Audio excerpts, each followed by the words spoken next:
Yo, what's going on, guys? And today we'll be talking about the fact that, yes, Jimmy Butler was finally traded, and he was traded to where? The Warriors. And who would have thought that it would have been the Warriors? Obviously, people are going to be saying that this was obviously going to be the most, I feel like maybe the obvious place to end up, because he was a guy that supposedly blocked himself from going to anywhere but Phoenix. And then we heard that the Warriors were out on Kevin Durant, or Kevin Durant was out on the Warriors. So the deal is, according to Shams Charania, Jimmy Butler's going to the Warriors for Andrew Wiggins, Dennis Schroder, who became trade eligible today, and Kyle Anderson, and a protected first-round pick. I actually really like this for the Heat. They get Wiggins, who's on a really affordable contract that doesn't really become that expensive. He's a guy who is an all-star caliber offensive player, former number one overall pick, a guy who has all defensive capability, who helped lead this team to a championship, the Warriors, and has the ability to scale his play up. So I think just looking at that, it's a perfect fit for the Heat culture. And to me, I think the Heat really needed just somebody who was going to allow them to scale their play up, to be able to play at a level that fits their style. And I think Wiggins is a guy who's going to buy in. He bought into the Warriors way. He'll buy into the Heat culture.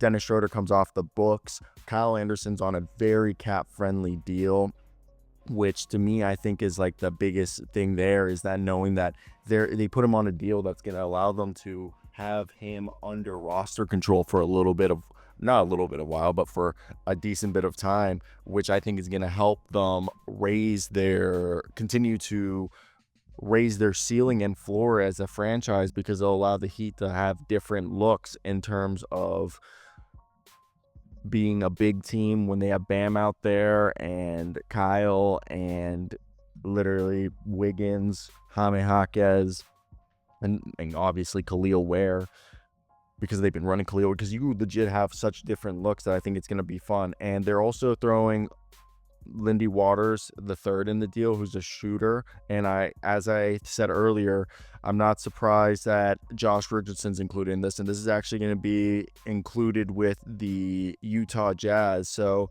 the Utah Jazz are actually just hopping into this deal. So Dennis Schroeder is not going to be a part of this. Sorry guys, we made this right as it was going on. Utah Jazz get Dennis Schroeder, so that's even better. Dennis Schroeder won't head there, as the Heat didn't want him to be a part of it. So slash what I said there. Talk about Lindy Waters the third and Josh Richardson both heading to the Pistons. Pistons taking care of themselves and making sure that they get compensated. So for having the luxury of available cap space.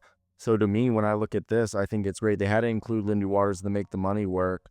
Now, to me, the Warriors are probably going to convert Quinn Post and Cam Spencer, because, my apology, yeah, Cam Spencer. No, Cam Spencer's brother, who, why am I blanking on Cam Spencer's brother's name?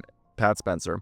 And Pat Spencer, who's been on the team for like 2 years now, was probably going to convert it because of all the roster spots they got given up. And I really like this, because now they have a bona fide second option. They kept Jonathan Kuminga to be their cog off the bench microwave, while they only gave up Kyle Anderson, who, yeah, he helped them, but he never really fit in, and he'll fit the Heat, as I said earlier. Dennis Schroder goes to Utah, where he'll probably be bought out or something, or he'll stay for the rest of the season.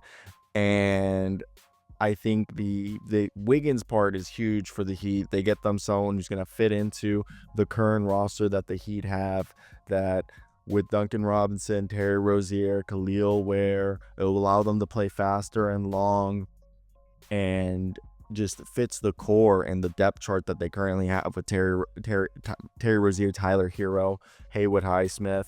Really fits the group that they have on the floor. Nikola Jovic and Kevin Love, all those guys. I just think that if you take out Terry Rozier, who's 6'1", Tyler Hero's like a 6'4", and their main rotations, all with Larson and Haywood Highsmith being the shortest guys, it gives you basically a 6'5", 6'6", 6'7", 6'9", 6'10", 7 foot And the Heat are a really big team with shooting now and defense that I think they're going to be even more dangerous. Where obviously the Warriors in this case, they got themselves the guy that they needed, a bona fide stud, kept most of their roster intact. Yeah, this cost them Wiggins, but you would assume that Kaminga is the come bucket is the Wiggins replacement, and I like that. You keep B-Pod, who's another good part of this. Yes, you lose Lindy Waters the third, but as I said, Quinn Post and Pat Spencer are both going to be converted, and Guy Santos, as of Lindy Waters had a really hot start to the year, but Guy Santos as of late has been cooking, kind of took Kyle Anderson's spot. They still have Gary Payton II, who I think is really integral to their culture, the fundamentals of this team. So I think for them, it made sense, but I want to hear your guys' thoughts. If you were the Heat or the Lakers, not the Lakers, oh my God. I was just thinking, how would the Warriors match up against the Lakers now that they have Luka Doncic? Do you think the Jimmy Butler led Luka Doncic could beat the Luka Doncic War Lakers? Holy crap, mixing up my words, just brain fart salad. Dang, feel like I sounded dumb. Would the Jimmy Butler, Steph Curry led Warriors be able to beat the Luka Doncic, LeBron-led Lakers, which still in my head, I think is why my mind won't let me say it right, because it just does not sound real. And Jimmy Butler is also agreeing to a 2-year, $121 million extension, staying through the 2027 season. So that's going to be really cool. And I think damn, that's wild. This is a huge trade that I think a lot of people will never have thought or come across my mind of occurring like this. I thought it was actually going to be the deal that I was hearing from talking to Eric Pincus earlier was if it wasn't a Wiggins deal, they were going to be able to package Dennis Schroder, Gary Payton II, Kevon Looney, and who else was it? I'm going to go back through our text messages from earlier. But yeah, Gary Payton II, Lindy Waters III, Dennis Schroder, Kevon Looney, and either Buddy Hield or the Cum Bucket would have been able to allow them to do that deal. So to me, I'm actually surprised that that's how it ended up happening. Either way, I want to hear your guys' thoughts. Do you guys agree that this was wild or not? By Take. And yeah, so look, this Schroder, Schroder has averaged this season 10, 2, and 4.